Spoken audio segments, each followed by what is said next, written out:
महाराष्ट्रातील गोशाळा अनुदान मिळण्याबाबत शासन सकारात्मक असून सुद्धा प्रशासन नकारात्मक असल्यामुळे गोशाळेचे खूप मोठे नुकसान झाले। त्यामुळे गोशाळांमधील गोवंशाला प्रतिदिवस प्रति गोवंश 100 रुपये प्रमाणे चारा अनुदान त्वरित देण्यात यावा। यासह अन्य मागण्यांकरिता गोशाळा महासंघाने 10 जून रोजी जिल्हाधिकारी कार्यालयावर धडक दिली। तसेच आपल्या मागण्यांचे निवेदन जिल्हाधिकाऱ्यांनी यांना सादर केले। महाराष्ट्रामधील गोशाळाचा सर्वांगीण विकास व्हावा याकरिता महाराष्ट्र शासनाने अर्थसंकल्पीय अधिवेशन एप्रिल 2023 मध्ये महाराष्ट्र गोसेवा आयोगाचे गठन केले। त्याचप्रमाणे गोसेवा आयोगासोबतच गोशाळांना अनुदान करता 100 कोटी रुपये मंजूर केले। त्यात गोवंश सेवा केंद्र योजना, 20 कोटी रुपये गोमय मूल्यवर्धन योजना, 10 कोटी रुपये गोसेवा आयोग। परंतु पशुसंवर्धन सचिव तुकाराम मुंढे यांनी गोसेवा आयोगाची नियमावली तयार न केल्यामुळे 1 वर्ष होऊन सुद्धा आयोगाला कोणत्याही प्रकारचे अधिकार मंजूर 100 कोटी रुपये अनुदान व आयोगाला कर्मचारी उपलब्ध होऊ शकले नाही। शासन सकारात्मक असून सुद्धा प्रशासन नकारात्मक असल्यामुळे महाराष्ट्रातील सर्व गोशाळांचे खूप मोठे नुकसान झाले आहे। त्यामुळे महाराष्ट्रामध्ये 4 मार्च 2015 रोजी महाराष्ट्र प्राणी संरक्षण कायद्याअंतर्गत जप्त करण्यात आलेल्या गोवंशाच्या संगोपनाकरिता भारतातील अन्य राज्यात मध्य प्रदेश, गुजरात, राजस्थान व उत्तर प्रदेशमध्ये प्रतिदिवस प्रति गोवंशाप्रमाणे अनुदान देण्यात येत आहे। त्याचप्रमाणे महाराष्ट्र शासनाने सुद्धा राज्यातील गोशाळा मधील वृद्ध, भाकड, अपंग, अपघातग्रस्त गोवंशाला प्रतिदिवस प्रति गोवंश 100 रुपये अनुदान देण्यात यावे। पशुसंवर्धन सचिव तुकाराम मुंढे यांच्या धोरणामुळे 1 वर्ष होऊन सुद्धा गोसेवा आयोग सुरू होऊ शकले नाही। त्यामुळे अशा सचिवांची त्वरित बदली करण्यात यावी। गोवर्धन गोवंश सेवा केंद्र योजनेचा निधी त्वरित वितरित करण्यात यावा। गोसेवा आयोगाला कर्मचारी व इतर त्यांचे अधिकार देण्यात यावे। गोवर्धन गोवंश सेवा केंद्र ही योजना गोसेवा आयोगाच्या माध्यमातून राबविण्यात यावी। संपूर्ण गोवंश हत्याबंदी कायद्याची कडक अंमलबजावणीसाठी ठोस उपाययोजना करण्यात याव्यात। गायरान जमिनीवरील अतिक्रमण त्वरित काढण्यात यावे आदी मागण्या यावेळी करण्यात आल्या। निवेदन देतेवेळी जिल्ह्यातील गोशाळा ट्रस्टी, संचालक, गोरक्षक, गोसेवक, गोपालक उपस्थित होते। यामध्ये मनोज सव्या, राजेश्वरजी निवल, गौरव सूचक, अजय मुंदडा, मोहन राठोड, प्रवीणजी लोणावत, भगवानजी केतनभाई मजेठिया, यवतमाळ जिल्ह्याचे गोशाळा प्रमुख, सचिव आणि गोसेवक उपस्थित होते।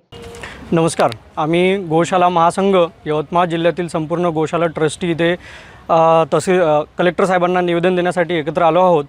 तर मुख्यतः हे निवेदन जे आहे हे आपलं गोवंशांना मिळणारं अनुदान जे आज रोखल्या गेलेलं आहे प्रशासकीय अधिकाऱ्यांमुळे ते, आणि गोसेवा आयोगाला न मिळालेले अधिकार, तसेच आता 2015 मध्ये जो प्राणी संरक्षण कायदा झाला त्याची कडक अंमलबजावणी न होता सर्रास गोवंश यांची हत्या होत आहे। या सगळ्या तिन्ही बाबी विरोधात हे सगळं आता आम्ही निवेदन देण्यासाठी आलो आहे। आपल्या सगळ्यांना माहिती आहे की 2023 मध्ये अर्थसंकल्पीय 2023 मध्ये महाराष्ट्र गोसेवा आयोगाची स्थापना करण्यात आली होती। त्याचा उद्देश हा होता की संपूर्ण महाराष्ट्रातील जे गोरक्षण आहे ते एकसूत्री कार्याने चालावेत, हा त्याच्या मागचा मुख्य उद्देश होता। त्यासाठी तत्सम उपमुख्यमंत्री देवेंद्रजी फडणवीस साहेब यांनी 100 कोटी रुपये मंजूर केले होते। त्यामध्ये गोसंवर्धन असो, गोरक्षण असो व गोसेवा आयोग असो यांना विभागणी करून ती रक्कम मंजूर करण्यात आली होती। पण गोसेवा विभागाचे जे प्रशासकीय अधिकारी आहेत श्री तुकारामजी मुंढे साहेब यांच्या अडेलतट्ट धोरणामुळे त्याच्यामधला एकही निधी आजपर्यंत कोणत्याही गोरक्षणाला मिळालेला नाही। या उलट जो महाराष्ट्र गोसेवा आयोग स्थापन झालेला आहे त्या महाराष्ट्र गोसेवा आयोगाला निधी नाही, अधिकार नाही व कर्मचारीसुद्धा नाही आहे। त्यामुळे तो गोसेवा आयोग चालेल कसा?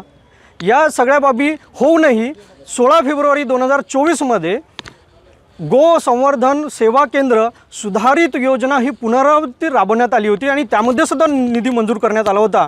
तरीसुद्धा एवढं करूनही जे गोसेवा विभागाचे प्रशासकीय अधिकारी तुकारामजी मुंढे साहेब आहे यांनी त्याच्यामध्ये अडेलतट्ट धोरण राबवलं आणि कोणतेही नियम नाही म्हणून तो निधी वापस करण्यात आला आणि दुसरीकडे वळवण्यात आलेला आहे। तो निधी आता आमच्या प्रमुख 6 मागण्या आहेत, त्यामध्ये मुख्यत्वे करून आहे की गोसेवा आयोगाला गोसेवा आयोग जे गठीत झालं होतं त्यासाठी जो निधी मंजूर करण्यात आला होता तो निधी त्वरित वितरित व्हावा, ही एक मुख्य मागणी आमची आहे। तो निधी त्वरित वितरित व्हावा। तसेच गोसेवा आयोगाला संपूर्ण अधिकार व कर्मचारी देण्यात यावे। गोसेवेचं सगळे कार्य जे आहे हे गोसेवा आयोगाच्या मार्फतच राबवलं गेलं पाहिजे। महाराष्ट्रातील संपूर्ण गोवंशाला संपूर्ण जेवढेही गोरक्षण आहे त्यामध्ये प्रति गोवंश प्रति दिवस 100 रुपये चारा अनुदान देण्यात यावे।